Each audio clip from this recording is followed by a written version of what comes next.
In real life, not all interruptions are rude. September 25th, 2021, by Deborah Tannen. Ms. Tannen is a university professor of linguistics at Georgetown University and the author of many books on conversation, gender, and other topics, including You Just Don't Understand, Women and Men in Conversation.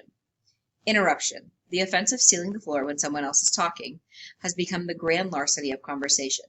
Many viewers applauded Kamala Harris's justified rebuke of Mike Pence during the vice presidential debate last year, when she repeatedly insisted, "Mr. Vice President, I'm speaking." Her protests and his verbal intrusions had a particular resonance because of the increasing awareness and research showing that men interrupt women far more often than the reverse. It seems self-evident. Starting to speak before another has finished violates their right to the floor. In formal contexts, such as political debate, it breaches the rules. In casual conversation, it's simply rude. But it's not so simple. As a linguist who studies the mechanics of conversation, I've observed and documented that beginning to talk while another is talking is a way of showing enthusiastic engagement with what the speaker is saying. Far from silencing them, it can be encouragement to keep going. That's a practice I call cooperative overlapping. As offices and schools reopen and we venture into more impersonal social gatherings, we're having to relearn how to have conversations, how to start them, how to join them, how to get the floor and keep it. On screens, it's relatively easy. Click on the raise hand icon or signal with an actual hand, and you'll be invited to speak when the time is right. But when talking with others in person, how do you show you have something to say without seeming rude? How do you handle it when you feel interrupted? These challenges are emotionally loaded because talking isn't only about communication, it's also about relationships. You may resent or dislike those who speak over you, and being accused of interrupting when you didn't intend to feels terrible. It could come as a relief to know that what might be going on is called cooperative overlapping. The concept was recently plucked from my academic writing and thrust into public discourse when a journalist, Erin Biba, tweeted a TikTok video in which a user named Sari shared her excitement over discovering the term in my book, conversational style.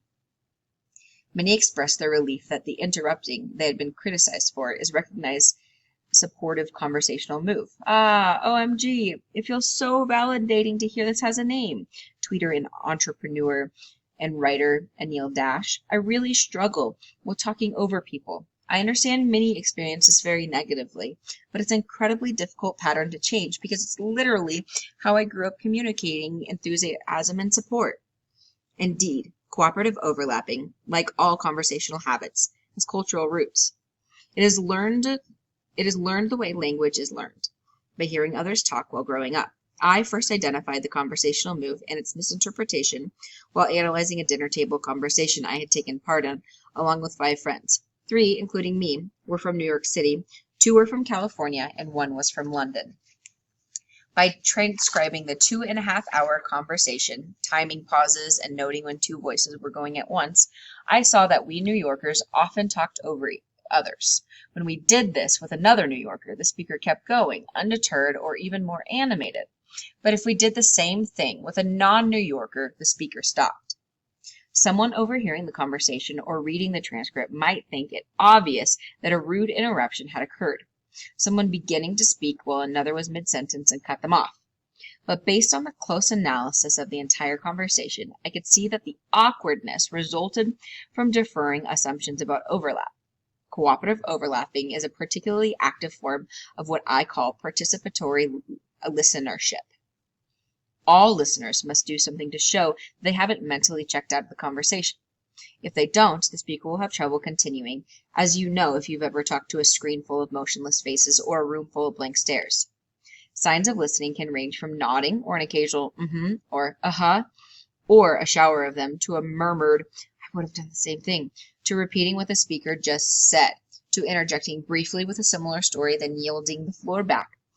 Even true interruptions, if they're mutual, can rev up the conversation, inspiring speakers to greater conversational heights. The adrenaline makes the mind grow sharper and the tongue more eloquent. Anthropologists and linguists have described overlapping talk as an enthusiastic participation in various cultures around the world. Carl Reisman for Artigans, Alessandro Duranti for Samoans, Reiko Hayashi for Japanese, and Frederick Erickson for Italian Americans, for example, and many people from other backgrounds, including Poles and Russians, Indians and Pakistanis, Armenians and Greeks, tell me they recognize the practice from their own community. Of course, not all members of any regional or cultural group have the same style, and those who grow up in the environment then move to another can get rusty. One of the New Yorkers at the dinner I studied told me he lived in California for so long he had struggled to stay part of the conversation, but he's still a New Yorker. His California-born and bred wife often accuses him of interrupting her. It's when conversational styles clash that problems arise. Those who aren't used to cooperative overlapping can end up feeling interrupted, silenced, maybe even attacked, which clouds their minds and ties their tongues.